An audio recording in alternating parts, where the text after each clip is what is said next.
Hola queridos amigos, están con el pastor Nipper Vega en el programa Profundizando. Nosotros estamos aquí para profundizar en la lección de escuela sabática. No es un repaso de la lección, sino vamos a hablar más del tema y por la importancia del tema. Hoy la lección es la Biblia como historia. Vamos a estudiar qué importante es que nosotros aceptemos la historia de la Biblia como una real factual, algo que es real, algo que sí pasó, porque si no, entonces mira, vamos a ver el peligro que tiene eso. Les invito a tener una palabra de oración para comenzar. Padre Celestial, Señor, estamos contentos y agradecidos con usted que podemos estudiar la escuela sabática, podemos estudiar su palabra. Por favor, Señor, en este momento manda tu Espíritu Santo para guiarnos y enseñarnos lo que usted tiene para nosotros, para que podamos profundizarnos en este tema y ser enriquecidos espiritualmente. Gracias, Señor, te lo pedimos en tu nombre, en el nombre de Jesús. Amén. Bueno, hermanos, vamos a comenzar con la lección que se titula La Biblia como historia. Mira, todo en la vida tiene sus raíces en la historia. Todo. La historia es el registro de la experiencia humana, el tejido de la vida y el marco de referencia de nuestra identidad. Existimos y vivimos en el tiempo y el espacio. Nuestros acontecimientos y elecciones nos dan forma, nos moldean y crean la persona en la que nos convertimos. Esta realidad es la visión bíblica del mundo y explica por la cual la escritura ubica los actos de Dios en entornos específicos a través del tiempo. Como era de esperarse, la geografía y sus muchos lugares, ciudades, países, lagos, ríos, montañas, naciones, están en el centro de la narrativa bíblica, porque todo lo que nosotros conocemos y vivimos es histórico, es historia, son los registros. Es muy importante entonces nosotros saber si las referencias históricas de la Biblia son válidas o no. Mira, por estas razones la historia es esencial para la interpretación bíblica. Además de la geografía, confirma la veracidad de la palabra de Dios, anclándola en las experiencias humanas. Los críticos del cristianismo entienden esto y trabajan para atacar la fiabilidad de las escrituras al socavar la integridad de su historia y las veracidades de sus detalles históricos. Porque esto es tan importante en nuestra vida espiritual, es la validad de la veracidad de los hechos bíblicos históricos en la Biblia, que el enemigo ataca a la veracidad de la Biblia. Si la Biblia no es verdad en lo que dice las cosas históricas, entonces, ¿cómo podemos confiar que lo demás es cierto, que lo demás es correcto? ¿Cómo podemos confiar en lo que enseña sobre la salvación? Si no podemos confiar en los datos históricos, podemos confiar en los datos salvíficos de teología. Mira, es muy importante que nosotros también hablemos de cómo la Biblia enseña el tiempo, cómo es el que el tiempo de la historia se desarrolla. En muchas culturas paganas, grecas, romanas, filosofías, los babilonios, ellos miraban la historia como ciclos de que cosas se repetían y que lo que fue en el principio, así va a ser al final. No va a haber cambios, no va a ser nada nuevo, sino va a seguir la Biblia así, así, así. Por eso Pedro dice que critica a los que dicen en segunda de Pedro que ¿dónde está el fin? Si desde el principio de los padres, de los ancianos, las cosas han sido igual, igual. Para la mente pagana, ellos no piensan en un comienzo y un final. Para ellos no hay eso. Siempre ha existido todo. Dios está en todo, ¿verdad? Está en la mesa, en los árboles, ¿verdad? Así miran las cosas.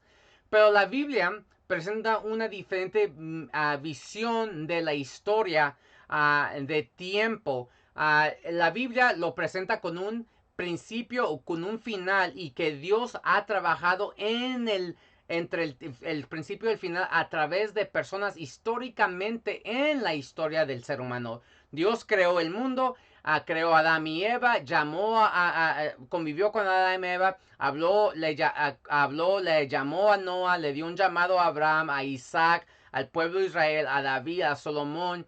Las naciones se dividieron, Dios estaba allí, abrió el mar rojo, el Hijo de Dios vino, murió en la cruz y la iglesia sigue hasta el fin del tiempo, hasta que Jesús regrese. Estas cosas, la Biblia enseña que Dios actuó en el tiempo. Pero para una persona, como vamos a mirar ahorita, hay muchas personas que no creen que Dios puede actuar en el tiempo. Y en eso vamos a entrar. Mira, ataques a la historicidad de la Biblia. Ataques a la veracidad de la Biblia. ¿Es verdad lo que la Biblia enseña?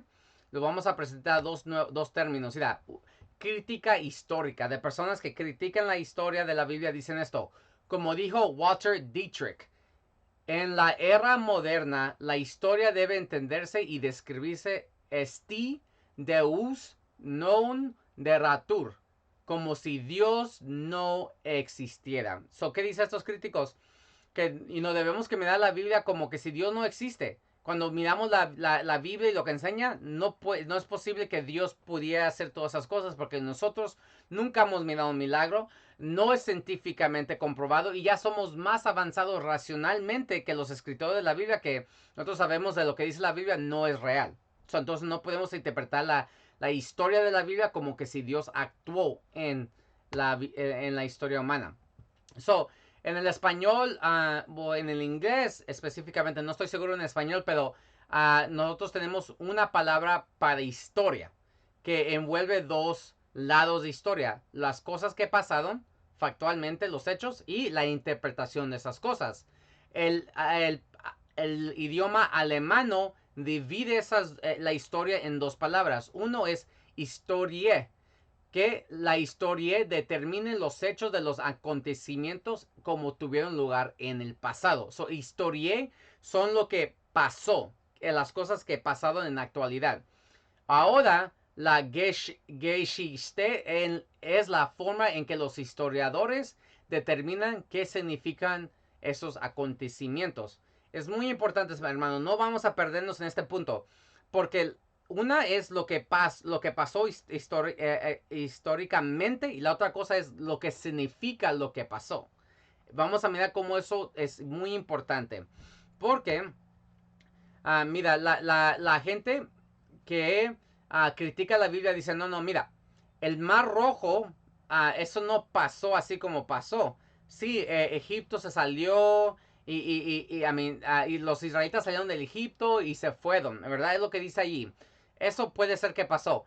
Pero a que Dios habló del Mar Rojo, no. Sino lo que escribió de Moisés de abrir el Mar Rojo es una metafórica, o sea, un metáfora de que lo que Dios puede hacer, de lo que Dios, un símbolo de lo que Dios hizo para sacarlos de esclavitud. No fue algo que pasó de verdad, sino ellos lo interpretaron es de esa manera, que ellos acomodaron la Biblia para decir algo que no es algo histórico, pero para enseñar algo teológico.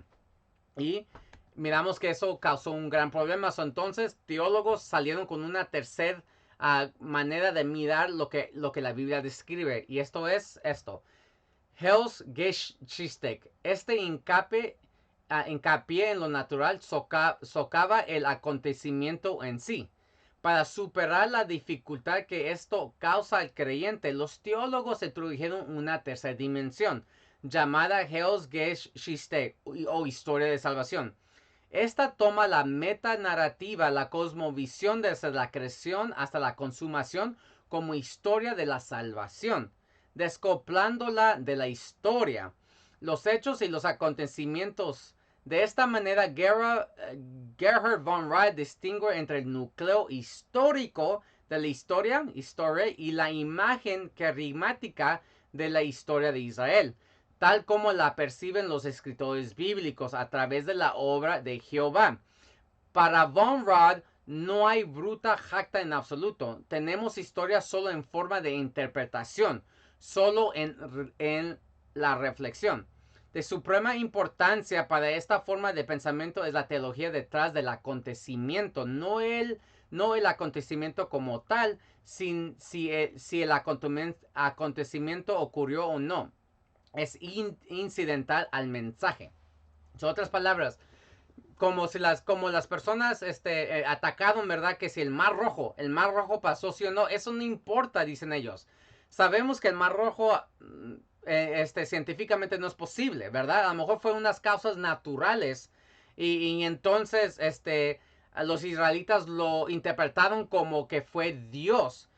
Eso para nosotros no es importante si lo que pasó o no, sino lo importante es la teología atrás de eso, que Dios liberó a su pueblo de esclavitud, así como Jesús lo iba a liberar del pecado, ¿verdad? Entonces, esto es muy importante, amigos, porque cuando se ataca la validad de las historias bíblicas, de los acontecimientos históricos en la Biblia, estás atacando todo el fundamento de la Biblia, porque si la Biblia habla de cosas como sucedieron, pero así de verdad no sucedieron, entonces, ¿cómo podemos confiar en lo que la Biblia enseña? Si no podemos confiar en los hechos, acontecimientos históricos que la Biblia proclama, entonces ¿cómo podemos confiar en las cosas teológicas de la salvación? Si la creación no fue creada así como Dios lo dijo en 7 días literal, ¿cómo podemos confiar en lo demás? ¿Verdad? Si el mar rojo nos abrió, si Dios nos apareció al pueblo de Israel en el desierto, ¿verdad? Si Cristo Jesús, ¿verdad? No es el Hijo de Dios, ¿verdad? Dios en la carne. Entonces, ¿cómo podemos confiar en la Biblia, lo que enseña? Esta trae una falsa dicotomía. Una falsa dicotomía es algo en que se te quiere mirar como si es separado, así como justicia y amor, o la ley y el amor, ¿verdad? Mucha gente dice, oh no, la ley y amor no se pueden juntar. La ley está opuesto al amor. No, mis hermanos, nosotros sabemos que la ley es el amor en hechos. Es un código de amor. La ley demuestra lo que es el amor junto. Una dicotomía es algo que separa cosas que no deberían que ser separadas. Así como la historia y la teología. Este pensamiento te separa lo que es teológico a lo que es histórico. Mira, y eso nos trae preguntas. ¿Son separables la fe bíblica y la historia? ¿Son separables la teología y la historia? Estas preguntas llevan al meollo del asunto. Nos lleva al mero hoyo del asunto.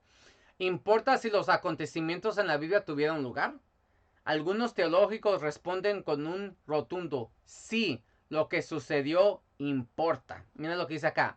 En la fe bíblica todo depende de si ocurrió los acontecimientos principales. Mis amigos, no podemos separar la historia de la Biblia con la salvación que la Biblia nos enseña, porque si las separamos y si las cosas que dice la Biblia no importan, entonces no importa lo que enseña sobre la salvación. Para nosotros como cristianos es importantísimo que Dios creó el universo y la tierra. Es importantísimo el diluvio, es importantísimo el mar rojo, es importantísimo la historia del pueblo de Israel, es importantísimo todo lo que la Biblia enseña sobre la historia, porque si lo quitamos, ¿qué tendremos entonces? Tendremos nada. Mira, ahorita vamos a mirar unas evidencias de verdades bíblicas, ¿verdad? Evidencia equals verdad bíblica. Vamos a mirar dos ejemplos de puntos que se han sido atacados históricamente de la Biblia y de la historia de la Biblia, ¿ok? Primero, ¿existió el rey David? Hay gente que te dice que no. Hay gente que te dice que el rey David es una leyenda, es un mítico, es un hombre que es un ideal, es un héroe ideal. Y ellos, los israelitas, lo usaron para explicar su origen. Dicen que no. Sin embargo, no hace mucho tiempo, en 1992, Felipe Ray Davies de la Universidad de Sheffield, un teólogo, declaró que el imperio bíblico de David y Salomón sigue sin tener la menor evidencia en el registro arqueológico. Por lo tanto, declaró a David y Salomón figuras ficticias. ¿Qué dice este teólogo? Porque no hay evidencia históricamente yo no creo que lo que dice la Biblia sobre David y Salomón, ellos son figuras mitológicas, son ficticias, ¿verdad? Pero ¿qué pasó? El año siguiente, en el 93, los excavadores de la ciudad fronteriza norteña del Tal Dan encontraron parte de una estela de una tabla de barro de basalto inscrita por un rey de Aram, Siria, en la que se registraba la batalla victoriosa contra los territorios de Israel y Judá. ¿Ok? So, ya lo que pasó. Se encontraron dos fragmentos más al año siguiente, en 1994. La inscripción principal encontraba que había sido reutilizada en un muro posterior afuera de la puerta de la ciudad. Databa de finales del siglo IX antes de Cristo, durante la monarquía dividida. La estela de Dan registra esta victoria contra el rey de Israel y contra la casa de David. So, aquí estás agarrando una evidencia arqueológica fuera del pueblo de Israel, de los enemigos de Israel, los asirios, que conquistaron la casa de David. ¿Ok? Mira lo que pasó siguiente. La frase casa de David fue identificada posteriormente en 1994, 2 años después, por Andrés Leimer en la línea 31 de la inscripción moabita encontrada en Dinab, Jordania. So, esa frase, la casa de Israel, salió en otro fragmento arqueológico que ahora es moabita, que te explicaba lo que significaba la casa de Israel, que era de David, la casa de David, que es el pueblo de Sur, ¿verdad? De Judá. Mira, finalmente Kitchen, otro arqueólogo, sugiere que las alturas de David es un toponimio que aparece entre los sitios del Negev mencionado en los relieves de Sisac en el templo de Amón en Karnaca, Egipto. So, aquí otro arqueólogo encontró evidencia de que los egipcios hablaban de las alturas de David. Acuérdense cuando David conquistó y estableció su reino, lo expandió hasta el sur de Israel, el Negev, que abarcaba el Egipto. So, ¿qué es importante esto? Resulta muy interesante que en cuestión de 2 años, los expertos en inscripciones egipcias, arameas y moabitas no identificaron una, sino 4 referencias separadas a David. So, ¿hay evidencias para David afuera de la Biblia? Arqueológicas, sí, mis hermanos, sí lo hay. Aunque mucha gente dudaba de David, la Biblia se compruebe válida con evidencias externas de que estas cosas sí pasaron como lo dijeron. Mira, y si David no existía, esto pone en cuestión muchas cosas. Primero, ¿quién fue el que conquistó Jerusalén? ¿Quién fue el que unió al pueblo de Israel? ¿Te acuerdas que Israel estaba dividido? ¿Quién dio el blueprint para el santuario? No solamente quién fue el que escribió más de 70 salmos. ¿Podrá que Jesús es el Hijo de Dios y el Mesías? Porque Jesús vino del linaje de David. Y si David no existía, entonces ¿de dónde viene Jesús y quién es? ¿Viste? Es bien importante nosotros creer en la Biblia. No dejar que la historia, la arqueología nos diga si la Biblia es correcta o no. Pero mira cómo la arqueología y la historia comprueban que lo que la Biblia enseña es correcto. Y hermanos, esto ha pasado una vez, otra vez, a través de un montón de evidencia arqueológica. Tenemos firmeza de lo que tenemos, no solamente en la Biblia, pero que las cosas de la Biblia hablan son cosas reales que pasaron de verdad en lugares reales. Ok, ahora vamos a ir al segundo punto, la cruz, la resurrección y la teología. La historia en sí misma no es la revelación. Esta necesita ser revelada y explicada. Pero esto no es una iniciativa subjetiva, sino que requiere de la revelación divina para interpretar la historia. La cruz en sí misma no nos dice nada sobre el significado del acontecimiento histórico. Lo que está diciendo esto aquí es que cuando miramos a la historia, nosotros no podemos tomar la historia como que si eso es todo y es todo.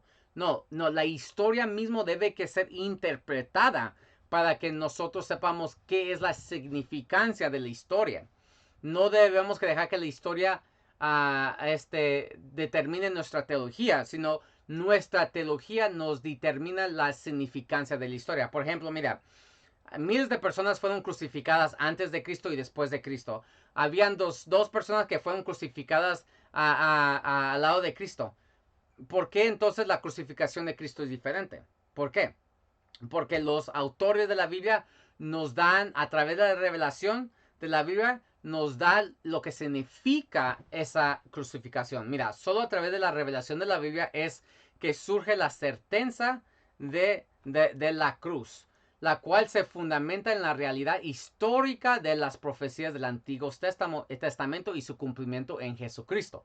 Es por ello que los escritores del Nuevo Testamento no solo hacen hincapié en la realidad de la cruz y la resurrección, sino también en su conexión con la tipología del cordero sacrificado durante generaciones por los fieles israelitas y que tuvo cumplimiento aquel viernes durante la Pascua del año 31 después de Cristo. Mira, lo que nos está diciendo aquí es que la razón por qué la crucificación de Cristo es diferente es porque Cristo en su crucificación histórica cumple las profecías del Antiguo Testamento y los escritores del Nuevo Testamento verifican y testifican que eso fue algo verdadero, algo que pasó y algo que cumplió profecía. Mira lo que dice aquí. La Biblia nos habla de cosas reales, cosas que pasaron en verdad, que sin duda son cumplimientos del Antiguo Testamento, como por ejemplo, nos habla del estudio que llevó a los sabios a seguir la historia profetizada por Balaam. Registran la declaración de Jesús desde la cruz, haciendo eco de las profecías mesiánicas que dan testimonio de cómo morirá. Transmiten el testimonio de María Magdalena, la cual vino a la tumba el domingo en la mañana y vio a su Salvador resucitado. Cuentan sobre la experiencia de sus discípulos con Jesús en el camino a Emaús y cómo les expuso las escrituras. Cuenta su aparición en el aposento alto donde comieron juntos y conversó con el incrédulo Tomás. Cientos de testigos presenciales vieron a Jesús después de su resurrección y Juan dice, este es el discípulo que da testimonio de estas cosas y escribió estas cosas y sabemos que su testimonio es verdadero. La Biblia nos habla de cosas que pasaron realmente, aunque la gente moderna dice no es posible que Jesús resucitó porque eso no es científico. La Biblia nos dice lo contrario, sí es posible porque fue algo que pasó verdaderamente, históricamente, que hay testigos de lo que pasó. Y el testimonio de Pablo de Tarsus. Yo les transmití a ustedes lo más importante y lo que se me había transmitido a mí también. Cristo murió por nuestros pecados tal como dice las escrituras. Fue enterrado y el tercer día fue levantado de los muertos tal como dicen las escrituras. Lo vio Pedro y luego lo vieron los 12. Más tarde lo vieron más de 500 de sus seguidores, a la vez la mayoría de cuales todavía viven, aunque algunos ya han muerto. Luego lo vio Santiago y después lo vieron todos los apóstoles. Por último, como si hubiera nacido en un tiempo que no me correspondía, también lo vi yo. Pablo resalta el testimonio de los escritores del Evangelio a través de evidencia bíblica de la muerte de Cristo y la certeza de su resurrección corporal. Pero si predica que Cristo resucitó de los muertos, ¿cómo dice algunos entre vosotros que no hay resurrección de muertos? Porque si no hay resurrección de muertos, tampoco Cristo resucitó. Y si Cristo no resucitó, vana entonces nuestra predicación y vana es también nuestra fe.